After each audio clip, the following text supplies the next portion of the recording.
Hello, we're O'Loughlin Sustainable Energy Community, and we started our SEC journey in 2018 with the leadership of Marina da Costa, our SEAI appointed SEC mentor in County Carlow. We have a lot to tell you, but before we go any further, I'd like to introduce you to some of the faces behind O'Loughlin SEC. My name is Fiona Donnelly. I moved into the O'Loughlin area in 2009.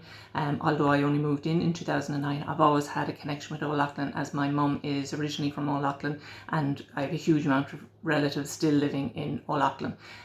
So here are some other members of O'Loughlin SEC. Hello, my name is Seamus Hayden. I'm a member of O'Loughlin community for most of my life. I am also a founder member of the O'Loughlin SEC. Hello, hi, my name is Anne Honeyball and I'm part of the O'Loughlin community for most of my life, and I'm a founder member of O'Loughlin SEC. Hi, I'm Catherine Brennan. I'm part of the O'Loughlin community and a founder member of O'Loughlin SEC. I'm Alice O'Leary and I'm a part of the O'Loughlin community since around 1976. I'm a founding member of O'Loughlin SEC. I am Kathleen Cummins. I am part of O'Loughlin community all my life, and I'm a founder member of the SEC. So it's 2018 and we've set up our Sustainable Energy Community. So the question was asked, why set up an SEC? All of the committee members had different ideas and different reasons why they thought it was a good idea to set up an SEC. Me personally, I knew I was excited to see what a community could do once it had the correct leadership. We received that leadership from SEAI, from our SEAI SEC mentor for Carlow, Marina da Costa, and from Carlow County Development Partnership. This is what our other committee members wanted out of their SEC. Why set up an SEC? We set up the SEC originally to help us reduce the cost of running the hall. We just thought it was a no-brainer that the grants that we could get to put in the solar panels and heat pumps, insulation, etc. We thought it would be a great help to reduce our energy costs and run the hall and make it more sustainable in the long run. There were many benefits for us setting up our SEC, but my reason was to benefit the local economy by reducing household energy costs and hoping that these community-based energy projects can create jobs through construction and maintenance and operations of these energy installations. Our aim is to improve our living conditions by lowering pollution levels. I've been involved with our community hall since it started up, and we were always energy conscious, and that's what attracted me to the SEC. We originally put in underfloor heating and a biomass boiler, so this seems to be a progression and to bring our community in. Why set up an SEC? It was to enable us to apply for funding for renewable energy projects for our community hall to reduce the rising energy costs. So our SEC was set up and we were ready to go to work. First thing we did was we got funding from SEAI to do our energy master plan. This basically gave us a roadmap on what we would like to do in the community. After that we did our Energy Expo, which was a great success. All of our community members were able to meet firsthand the suppliers of solar, of heat pumps, of insulation.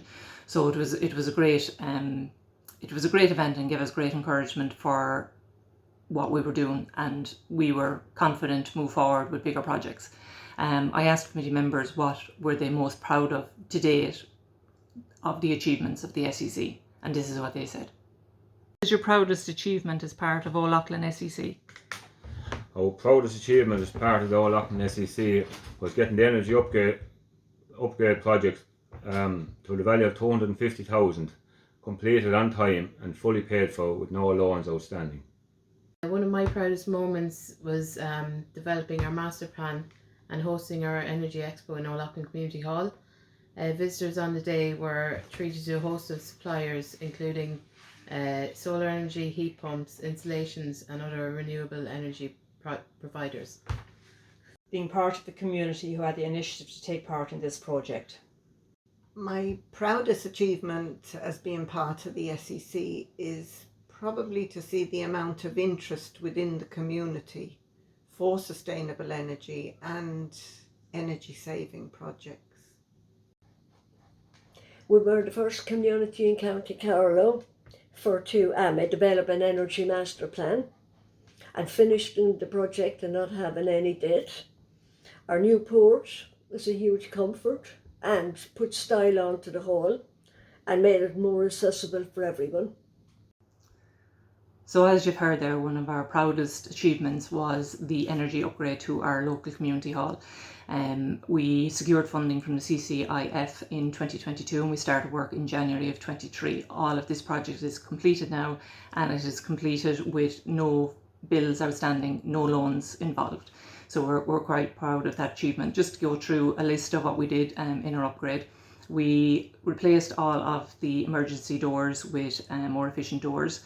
We changed all of the lights in the hall, the main hall, and the rest of the building to LED lights. We also did a wrap installation of the whole building. So I'll just show you a little bit about that now. You may have seen that we've started work on the hall in O'Loughlin. One of the first jobs that we're doing is the insulation, and we have Morris here from All Weather Insulation to talk us through what's happening. So first of all, you can see the depth of the board here.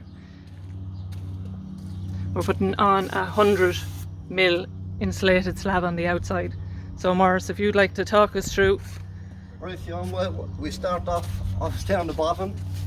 This board here is what they call a UHD, or an ultra high density board, so it's much stronger, much more moisture resistant. And we break the system then at the plinth level with an aluminium starter track. This is to prevent any vermin or mice or anything getting in around the back of it. Then we start off with our 100mm EPS expanded polystyrene. That's, as you can see here, it's adhesively stuck to the wall first, and that's done right the way through. And the next step then after this is we mechanically fix it with what we call mushroom fixings. So we drill and pin. So basically you would drill through the wrap insulation. Yeah, through the wrap insulation and into the wall behind. Into the wall about 50mm. And this works the same as an ordinary wall plug? Same as an ordinary wall plug, and we have a mushroom head on the fitting that holds the board. And this then is plastic pin, so we don't get any thermal bridging. And you can see here how it's fixed to the wall. Okay, so an extra layer of security to hold them to the wall. Security. So what's the next stage then? The next stage then is we put on a cement-based base coat. So the whole thing is base coated, and then we apply a layer of reinforcing mesh, another base coat, so it's completely covered. And then for us, what we do is we just put a light skim of plaster over the top of that to get it as smooth as possible. So when we apply our finish, our finish is sprayed applied, so the texture is in the spraying of the finish, and it's a 1.5mm acrylic finish. Okay, lovely. That's great. We'll keep in contact with you during the week and we'll see how you're getting on with it. And we'll talk to you soon. Thanks. Fiona. Thank you. The next part of the project was our solar element. We got Glass from Kilkenny to do the project for us. And I'll let Colin from Glass give you a bit more information on that. So I'm Colin Byrne from Glass Energy. We provided the solar inverter and battery solution for O'Loughlin SEC for the community centre. The process, I suppose, involved analysing the historical consumption for the site, and then also working on some projected consumption, given that the heat demand was, the plan for the heat demand was to convert that to an electrical load through a heat pump. Whilst the roof has the capacity to handle an installation of multiples of what we installed, the what we felt was the most appropriate size, and for the easing the process, was to size a system that allowed for a straightforward grid connection application process, which on a 3-phase site is a maximum of 11 kilowatt inverter size. So we chose a 10 kilowatt inverter. Typically you can oversize by about 1.5, so it allows us to put in up to 15 kilowatts of DC generation onto that inverter. The site itself potentially can take probably up to about 50 kilowatts of inverter capacity with a potential of up to 75 kilowatts of solar, and there's an exploration ongoing about the potential to expand the system in the future, subject to being able to dispatch that power to the grid and generate an income stream. Currently the metering system in place is not suitable for the measurement of that, and the market is still in its infancy, albeit the recently announced feed-in tariff for communities will definitely underpin any future investment in solar. We chose to install a 20 kilowatt hour battery. Again, the hours of operation, being a community centre, often means that during the day it has limited consumption and evenings are inclined to be busier, so being able to shift the production to meet the consumption really requires battery storage and a significant size battery to allow us to, I suppose, meet the evening demand. So that gave you details of our solar project. Colin mentions a significant battery size, and I know when people hear of significant batteries they get a little bit worried about the size of it and where they might put it. I'll just show you a little clip now of exactly what is inside of our building for our solar system. So this is our solar system. A lot of people wonder about the size of it. The inverter here is only the size of the old computer towers. And we have 4 5 kilowatt batteries, each one of them the same size as a computer tower. So they're very neat, very tidy, don't take up much room at all. Another major part of our upgrade was to change our heating source to a heat pump. We did this for a couple of reasons. Heat pump is one of the most efficient forms of heating, and because we were going down the line of creating our own energy, it was one heating source that we could have control of in the future. We got RTS Heating and Cooling Services Limited to do our heat pump for us, and here's Mark telling you all about the system. Hi, I'm Mark Alsbury and I'm working with RTS Heating and Cooling. I'm their Field Quality Supervisor. The system we've put in here is a 16 kilowatt Daikin monoblock system.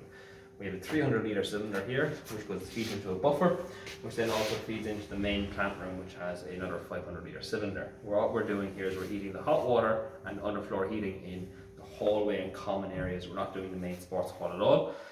It's working in conjunction with a wood pellet burner to try and make it the most eco-friendly that we possibly can. And due to the size of the heat pump, it's a 16 kilowatt mono, so it's not a commercial sized heat pump.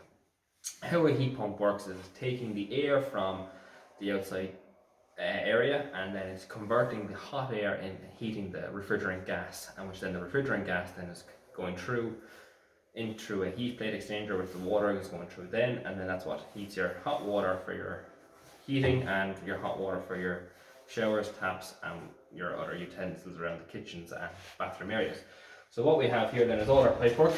This is our diverter valve here, which then just decides whether it's going to do your hot water or your heating circuits, and then we have our circulation pumps for the hot water for your showers and your taps, and then this is just expansion vessel, our mag filters, and then the outside unit, which is outside. This is our Daikin mono 16 kilowatt monoblock, and this is it's a fairly large footprint, and this is the kind of size that we put into like a 300 square meter house, roughly speaking. And it'll be the biggest residential heat pump we have on the market.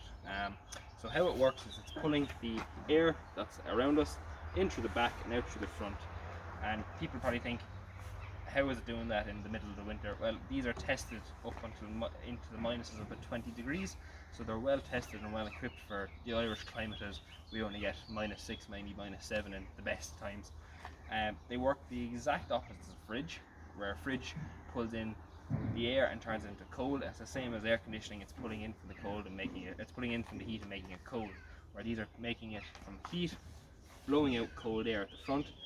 While it's doing that, then the gas then is heated and it's put into the heat plate exchanger, which is within inside this unit, where the water then passes through and heats up the hot water for your heating and for your hot water for your showers, taps and sinks. As you can see, it's a very clean unit. It's not ugly looking. Some people might argue with it, but it's very clean, tidy, and it sits in a nice small area. With then all we have then back here then is our flow and return, into your kind of plant room, your hot press, or whichever area you have your domestic hot water cylinder and your heating loop zones. But yeah, no, it's a great looking unit. Thank you very much. The last part of our project was to add a draft lobby to the building. We did this for two reasons. Number one, we wanted to increase the energy efficiency of the hall, and secondly, we wanted to make sure that our hall was accessible to all. So we added automated doors to our draft lobby. Here's a quick video showing our hall with all of our projects completed. So here's our hall after all our upgrades. We're delighted.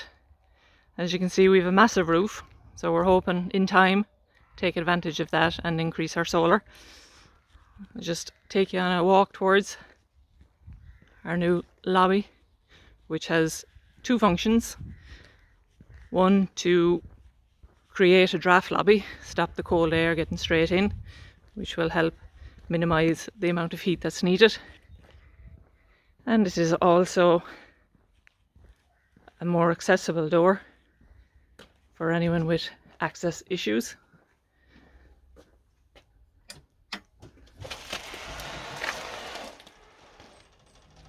So you're very welcome to come and see us.